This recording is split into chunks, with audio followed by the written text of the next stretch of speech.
எல்லாருக்கும் வணக்கம். எல்லோரும் எப்படி இருக்கீங்க? இந்த பதிவில் எதை பற்றி பார்க்க போகிறோம் அப்படின்னு கேட்டிங்கன்னா, அதாவது மக்களே, விஜய் அவர்களை அசைச்சு பார்க்குறாங்க. விஜய் அவர்களை கடுமையாக விமர்சனங்கள் பண்ணி பார்க்குறாங்க.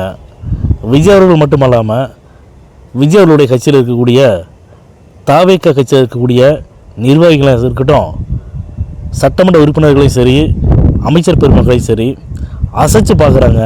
அவங்க மேலே என்னென்னலாம் வதந்தி பரப்ப முடியுமோ பரப்பி முயற்சி பண்ணுறாங்க. ஆனால் திமுகவனால முடியல, அதிமுகவனால முடியல, இனிமேலும் முடியாது. ஆட்சியும் அதிகாரமும் தன்னுடைய கையில் இருக்கும்போதே திமுகனால் விஜய் அவர்களை எதுவும் பண்ண முடியல. விஜய் அவர்களை ஏதாவது பண்ணணும்னு நினச்சி அநியாயமாக கரூரில் 41 பேரை கொன்னது மட்டும்தான் திமுகவோட முக்கியமான வேலையாக போச்சு.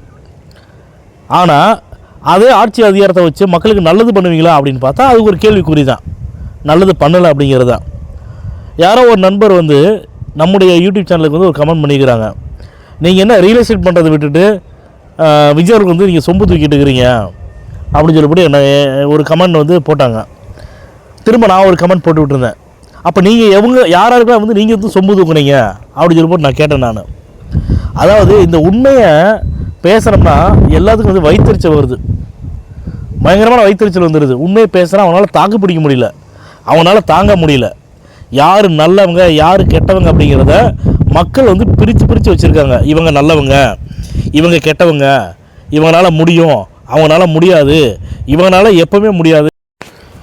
யாரெல்லாம் நாங்கள் மக்களுக்கு நாங்கள் நல்லது பண்ணிடுவோம், மக்களுக்கு நாங்கள் நல்லது பண்ணிட்டு இருக்கிறோம், மக்கள் தான் எங்களுக்கு எல்லாமே அப்படின்னு சொல்லி மக்கள் பேரை சொல்லியே கடந்த 75 வருட ஆட்சி காலத்தில் திமுக மக்களை ஏமாற்றிட்டு தான் இருந்தாங்களே தவிர மக்களுக்கு நல்லது பண்ணலை. அவங்களுடைய பாருங்கள், ஒவ்வொரு சட்டமன்ற உறுப்பினர்கள்ட்ட அவங்கள்ட்டையும் முன்னாள் அமைச்சர்கள்ட்டையும் எவ்வளவு கோடிக்கணக்கான பணங்கள் இருக்குன்னு மட்டும் நீங்கள் பாருங்களேன். இவங்க எல்லாமே நான் என்ன சொல்கிறேன்னா, அரசாங்கங்கிறது சம்பளம் கொடுக்குது, இவ்வளோ சம்பளங்கிறது வருது. அது இல்லாமல் நம்ம எல்லாமே சேர்ந்து தமிழக மக்கள் எல்லாமே சேர்ந்து டேக்ஸ் வரியை நம்ம கட்டுறோம். சாதாரண கட்டல, நம்ம விடக்கூடிய மூச்சு காற்றுக்கு மட்டும்தான் வரி இல்லை, மீது எல்லாத்துக்குமே நம்ம வரி கட்டிட்டு இருக்கிறோம். இப்படி இருக்க அந்த வரி பணத்தை வச்சு மக்களுக்கு எவ்வளோ நல்லது பண்ணலாம் யோசிச்சு பாருங்கள். எத்தனை துறைகள் இருக்குது தமிழ்நாட்டில், எத்தனை துறைகள் இருக்குது அரசியலில், எத்தனை துறைகள் எவ்வளோ வருமானம் வரக்கூடிய துறைகள் இருக்குது. அந்த டிபார்ட்மெண்ட்டில் இருந்து பார்த்தீங்கன்னா அது வரக்கூடிய காசுகளை வச்சு நல்லா அருமையாக தமிழ்நாட்டை ஆளலாமே, ஆட்சி பண்ணலாமே, மக்களுக்கு நல்ல நல்ல திட்டங்களை கொண்டு வரலாம். என்னென்ன திட்டங்களை கொண்டு வரீங்களோ அந்த திட்டங்களுக்கு உண்டான நிதிகளை ஒதுக்கலாம். திட்டத்தை மட்டும் கொண்டு வந்தால் பத்தாது, திட்டத்தை பூர்த்தி பண்ணுறதுக்காக, திட்டத்தை நிறைவேற்றுறதுக்காக நீங்கள் நிதி ஒதுக்கணுமில்ல. யார் ஒதுக்கணும் சொல்லுங்கள்? இலவசம் மட்டும்தான் கொடுத்து மக்களுடைய கண்களை மூடி வச்சுருந்தாங்க. விஜயகாந்த் ஐயா யாருடைய பணத்தை வாங்குறீங்க? உங்களுடைய வரி பணம் தானே. யாருடைய அப்பா வீட்டு காசு? வேறு யாரோட அப்பா வீட்டு காசு இல்லை, இது உங்களுடைய வரி காசு. உங்களுடைய வரி பணத்தை தான் அவங்க இலவசமாக கொடுக்குறாங்க, நீங்கள் வாங்கிக்கோங்க, கூச்சப்படாதீங்க, வாங்கிட்டு உங்களுக்கு பிடிச்சவங்க யாரோ அவங்களுக்கு ஓட்டு போடுங்க அப்படின்னு சொல்லி விஜயகாந்த் ஐயா அவங்க மக்கள் சொன்னாங்க. அதுக்கப்புறமா விஜய் அவர்கள் தமிழ்நாட்டுடைய முதலமைச்சர் விஜய் அவர்கள் தேர்தல் பிரச்சாரத்திலேயே இருக்கட்டும், ஒவ்வொரு மக்கள் சந்திப்பு கூட்டமாக இருக்கட்டும், எல்லாத்தையும் அவர் பேசினார். உங்களுடைய காசு இது, யாருடைய காசு இது, உங்களுடைய காசு, நீங்கள் வாங்கிக்கோங்க, வாங்கிட்டு யாருக்கு நீங்கள் ஓட்டு போடணும்னு நினைக்கிறீங்களோ ஓட்டு போடுங்க. இதுதான் உண்மையான தேர்தல் பிரச்சாரம், இதுதான் உண்மையும் கூட. ஆனால் திமுக அரசு யாரை நம்பி இருந்தாங்க தெரியுங்களா? கூட்டணி கட்சிகளை நம்பி இருந்தாங்க. இந்திய கம்யூனிஸ்ட்டு, மார்க்சிஸ்ட் கம்யூனிஸ்ட்டு, இந்திய யூனியன் முஸ்லீம் லீக்கு, விடுதலை சிறுத்தைகள் கட்சி, அதே மாதிரி காங்கிரஸ். அது இல்லாமல் ஒரு சில உதிரி கட்சிகள், இதர கட்சிகள்லாம் இருக்குதுன்னு வச்சிங்களேன். திமுக இவங்களை நம்பி தான் இத்தனை வருஷமாக அவங்களையும் சேர்த்து ஏமாற்றிட்டு நாங்கள் மக்களுக்கு நல்லது பண்ணுறோம், கூட்டணி கட்சியில் இருக்கிறவங்களுக்கு நல்லது பண்ணுறோன்னு சொல்லிட்டு சும்மா வெறும் வாய் வார்த்தையாக சொல்லிவிட்டு அவங்களுக்கு நல்லது பண்ணலை, மக்களுக்கு நல்லது பண்ணலை. அதாவது கூட்டணியில் வந்த கட்சிகளுக்கும் நல்லது பண்ணலை, தமிழக மக்களுக்கு என்ன தேர்தல் அறிக்கையில் கொடுத்த வாக்குறுதியை நிறைவேற்றலை. அப்புறம் எப்படி நீங்கள் நல்லது பண்ணுவீங்க? விசிகேலேருந்து சங்கத்தமிழர் நினைக்கிற ஒரு பேர், அவர் போட்டு பொலன்னு பொழக்கிறாரு டெய்லி. ஒவ்வொரு யூடியூப் சேனலில் பார்த்தீங்கன்னா கிழிச்சிட்டு இருக்கிறாரு. என்னென்ன நடந்துச்சு, ஏது நடந்துச்சு, திமுக ஏன் தோத்துச்சு, ஸ்டாலின் ஐயா ஏன் தோற்று போனாங்க, இவங்க தலித் மக்களுக்கு என்னென்ன துரோகங்கள் பண்ணினாங்க அப்படிங்கிற எல்லா விஷயங்களையும் ஆணி வேற அக்கு வேற புட்டு புட்டு வந்து அவர் வச்சுருக்காரு சங்கத்தமிழன் அப்படிங்கிறவர். நீங்கள் வேணால் வந்து வேறு ஏதாவது யூடியூப் சேனல் பார்த்தீங்கன்னா சங்கத்தமிழன் அவருடைய பேட்டி வந்து பாருங்கள். பொலவன்னு பொழந்துட்டு இருக்கிறாரு. ராசா வந்து மன்னிப்பு கேட்டே ஆணுன்னு சொல்லி போட்டு நிற்கிறாங்க எல்லாமே. அதாவது தன்னுடன் கூட இருக்கிற வரைக்கும் இவங்க நல்ல கட்சி. தன்னை விட்டு வெளியில் போயிட்டாங்கன்னா அவங்க நல்ல கட்சி. இந்த விஷயத்த திமுக வந்து ரொம்ப ஆணித்தனமாக வந்து பதிவு பண்ணிட்டு இருக்கிறாங்க. காங்கிரஸை பற்றி இப்போ தான் அவங்களுக்கு எல்லாமே தெரியும் போல் வெளியில் வந்து வெளிச்சத்தில் வந்து இவங்களுடைய ஆதரவில் தான் காங்கிரஸ் கட்சி ஜெயித்த மாதிரியும், காங்கிரஸ் கட்சிக்கு கொடுக்கக்கூடிய தொகுதியில் என்னவோ கம்மி தான். நல்லா யோசிச்சு பாருங்கள். ஆனால் காங்கிரஸோட ஆதரவு இல்லாமல் திமுக வந்து ஆட்சி அமைச்சிருக்குதா? விடுதலை சிறுத்தைகள் கட்சிகளோட ஆதரவு இல்லாமல் வந்து கட்சியோட ஆதரவு இல்லாமல் திமுக வந்து ஆட்சி அமைச்சிருக்கா? சிபிஎம், சிபிஐ இவங்களுடைய ஆதரவு இல்லாமல் வந்து ஆட்சி அமைச்சிருக்கா? இப்போ தான் வந்து அவங்க எல்லாமே வேண்டாதவங்களாக போயிட்டாங்க. ஸ்டாலின் அவர் வந்து சொல்லி அமைச்சாரா, போய் நீங்கள் ஆதரவு கொடுங்க, ஜனாதிபதி ஆட்சி வந்துடும். திமுக தலைவர் ஸ்டாலின் சொல்லித்த, அதாவது அவங்க அடிக்கடி வந்து பேசுகிறது சொல்லி காட்டுற விஷயம் என்னென்னா, ஸ்டாலின் சார் சொல்லித்த விஜய் அவருக்கு வந்து போய் ஆதரவு கொடுத்தாங்க கூட்டணி கட்சியில் இருக்கிறவங்களாம் அப்படின்னு சொல்லி போட்டு பெருமை பீத்திக்கிறாங்க. மனசாட்சி இல்லாமல் பெருமை, இதில் என்னையா பெருமை இருக்குது சொல்லுங்கள் பார்க்கலாம். இப்போ இவர் வந்து இந்திய கம்யூனிஸ்ட்டில் வந்து அவர் ஸ்டாலின் அவர்கள் சொல்லித்த, நாங்கள் வந்து தாவேக்காவுக்கு வந்து ஆதரவு கொடுக்கல, நாங்கள் வந்து ஜனாதிபதி ஆட்சி வந்துடப்போகுது, பிஜேபியோட வந்து ஆட்சி வந்துடப்போகுது, ஆளுநரோட ஆட்சி வந்து தமிழ்நாட்டில் வந்துடப்போகுது, அது வந்து வந்தால் தமிழ்நாட்டுக்கு நல்லது இல்லை, அதை வந்து நாங்கள் வந்து அதை யோசிச்சுட்டு தான் நாங்கள் வந்து தாவேக்காவுக்கு வந்து ஆதரவு கொடுத்தோம்.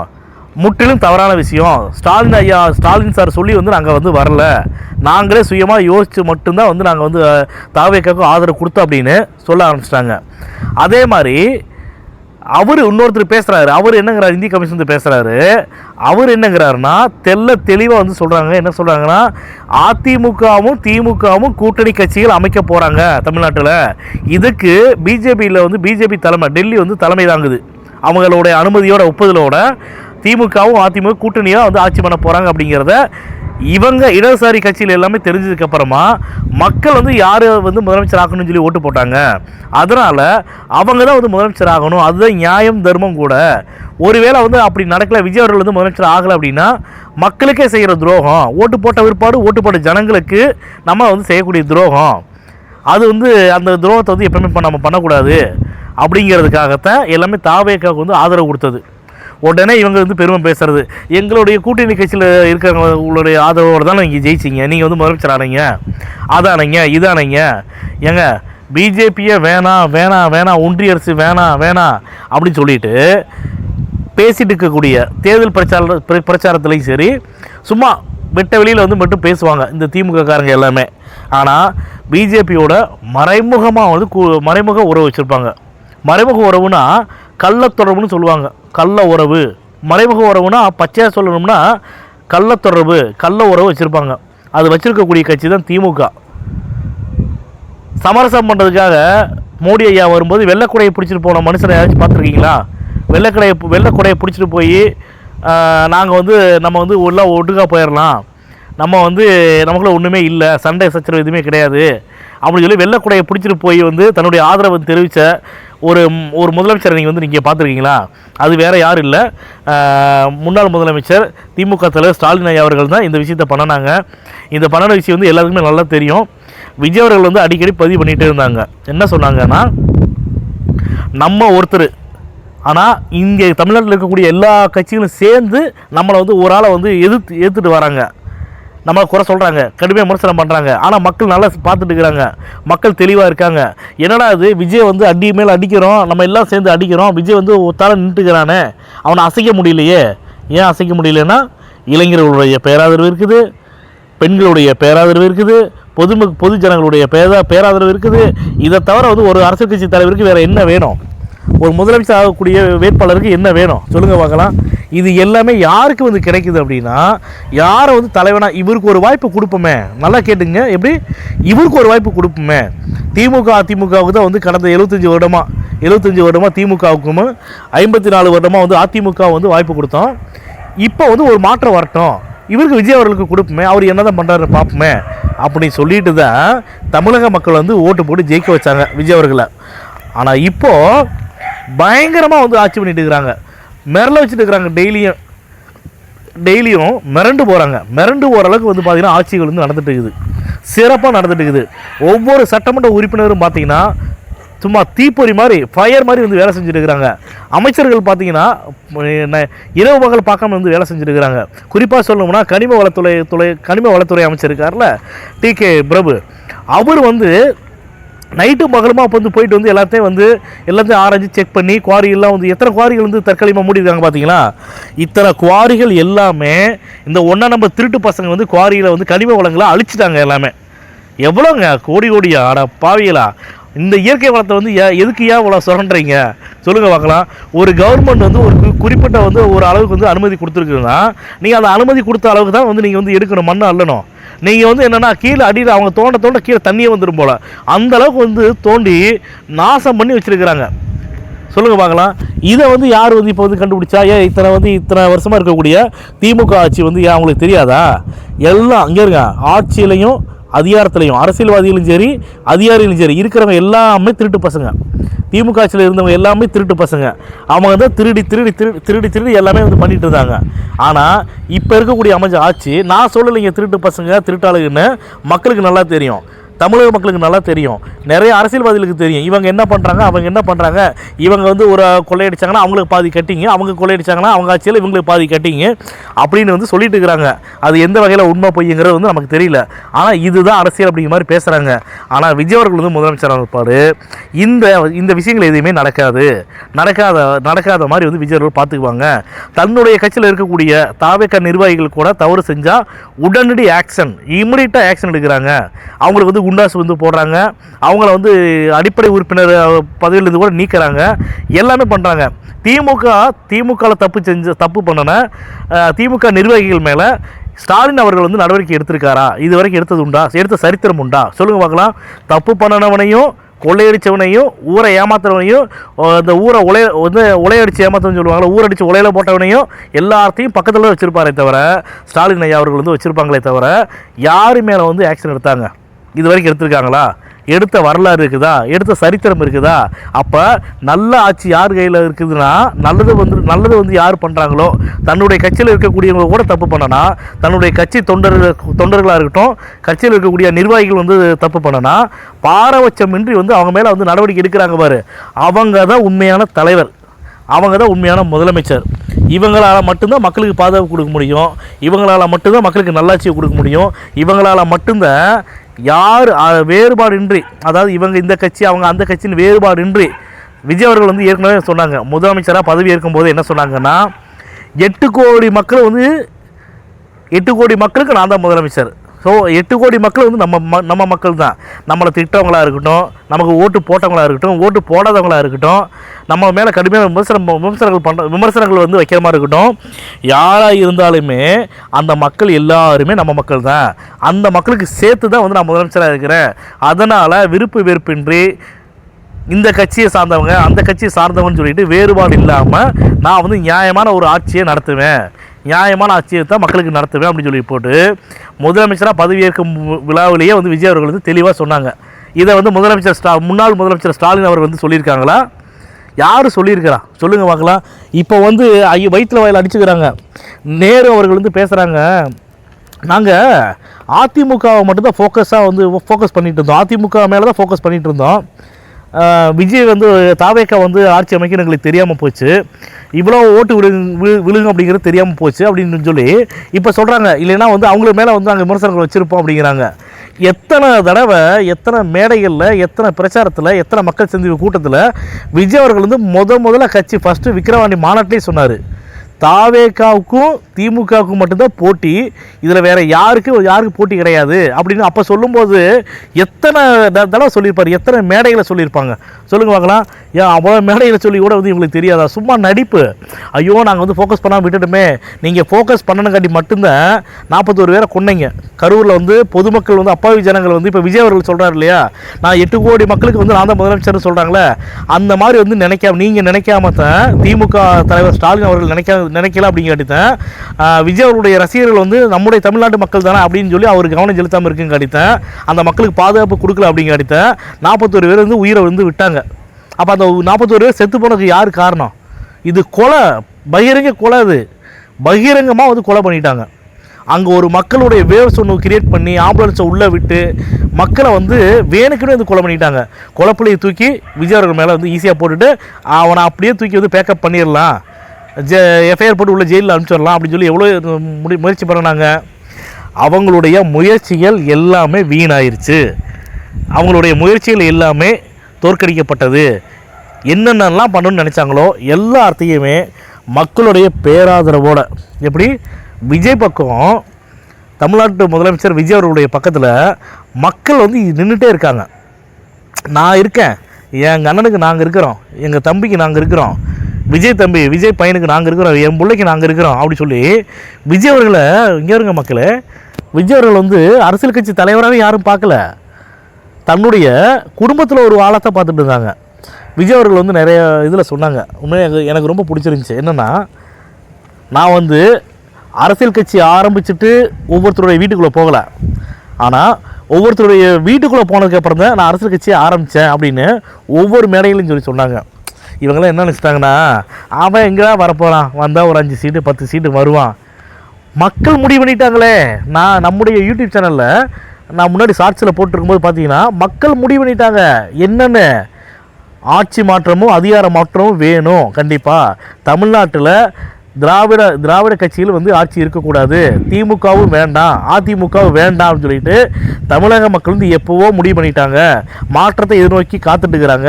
அவங்க காத்துட்டுருக்கக்கூடிய நேரத்தில் ஒரு நல்ல மனிதராக சினிமா துறையில், திரைப்படத்துறையில் ஒரு உச்சமான சம்பளம் வாங்கக்கூடிய ஒரு நடிகராக இருந்த விஜய் அவர்கள் வந்து இனிமேல் எனக்கு சினிமா துறையே வேண்டாம், நான் வந்து முழு நேரம் வந்து மக்கள் பணிக்கு நான் போகிறேன், அரசியல் கட்சி ஆரம்பித்து மக்களுக்கு நான் சேவை செய்ய போகிறேன் அப்படின்னு அவர் கொடுத்தாரு பாரு அறிக்கை. அதுக்கப்புறம் வந்து மக்களுக்கு வந்து விஜய் அவர்கள் மேலே ரொம்ப நம்பிக்கை வந்துருச்சு. இவர் தானே நமக்கான ஆளு, இவர் தானே நமக்கான முதலமைச்சர், இவர் தானே நமக்கான தலைவர்.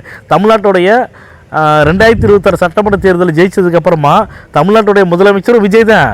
இனிமே தமிழ்நாட்டோட ஒவ்வொரு தேர்தலையும், ஒவ்வொரு சட்டமன்ற தேர்தலையும் ஜெயிச்சு தமிழ்நாட்டோட நிரந்தர முதலமைச்சருங்கிறது பார்த்தீங்கன்னா அவரு விஜய் தான் அப்படின்னு மக்கள் ஏற்கனவே முடிவு பண்ணிட்டாங்க.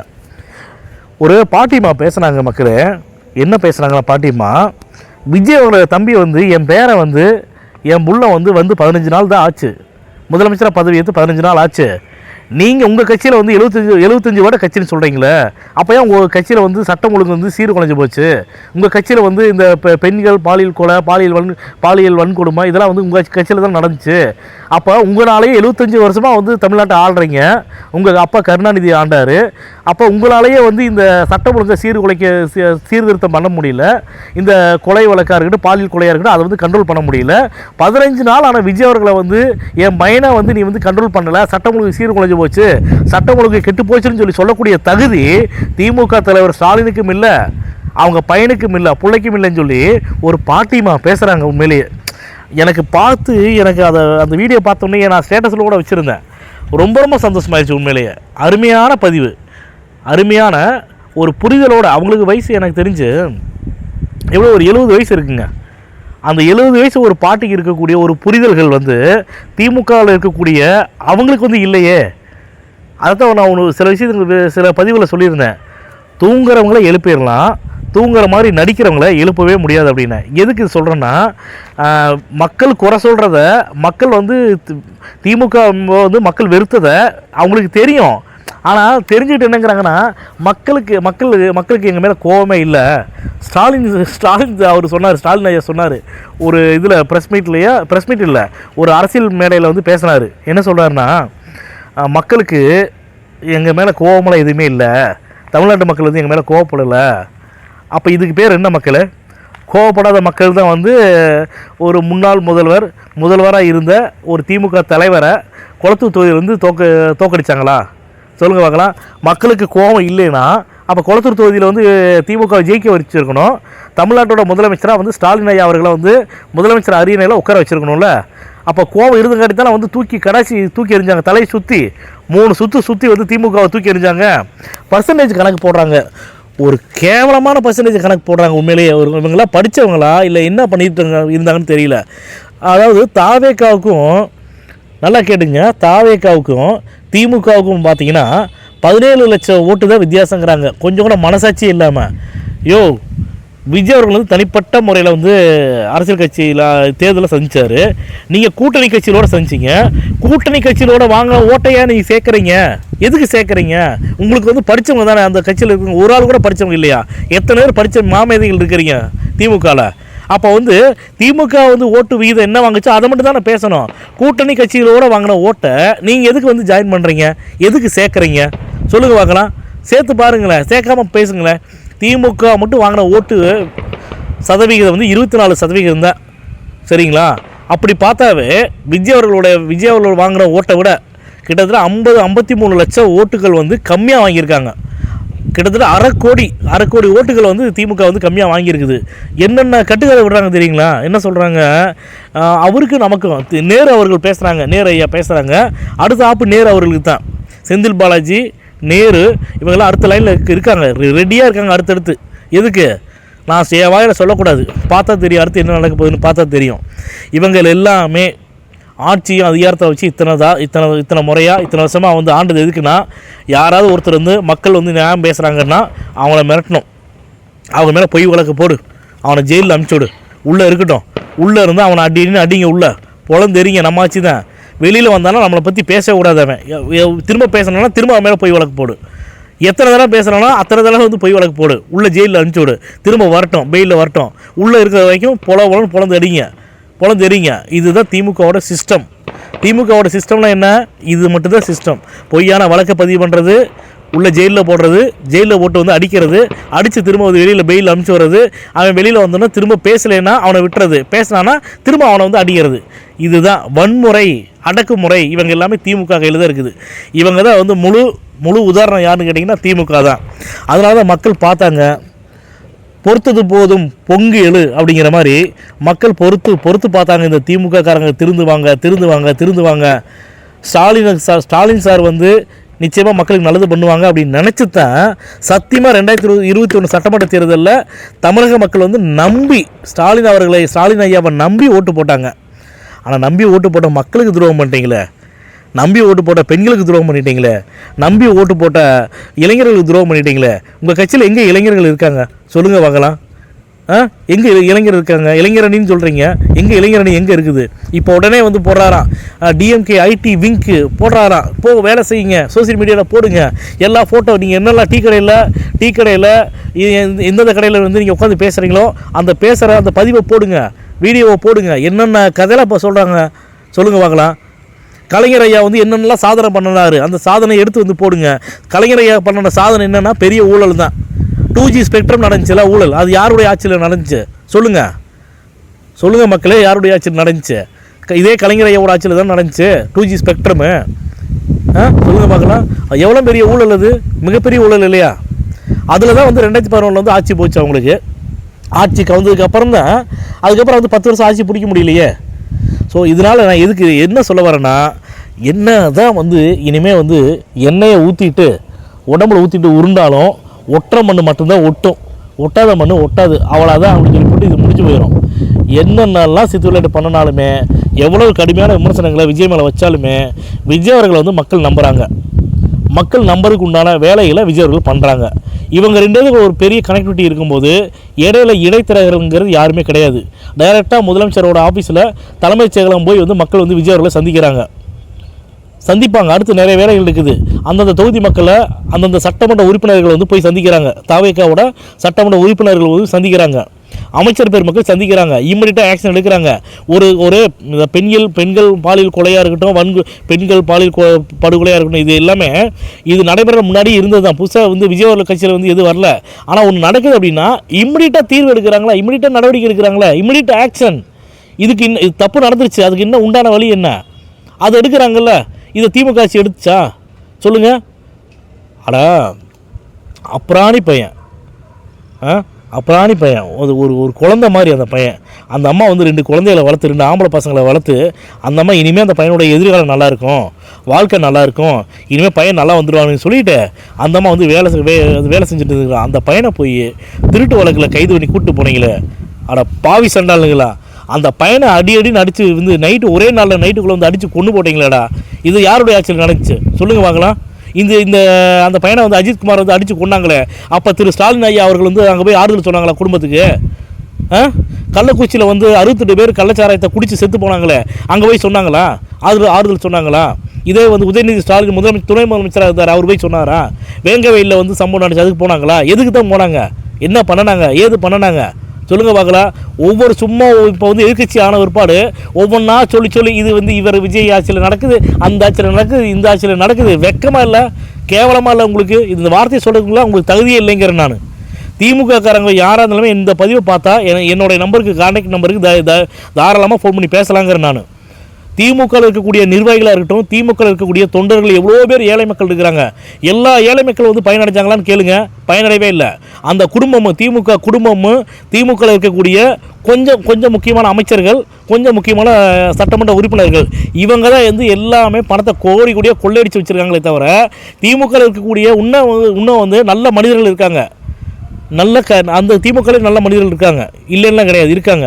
திமுக தொண்டர்களில் எவ்வளோ பேர் நல்லவங்க இருக்காங்க தெரியுமா? இதே ஸ்டாலின் அவர்களை வந்து எத்தனை பேர் திட்டுறாங்க தெரியுமா? திமுக தொண்டர்களே திட்டுறாங்க.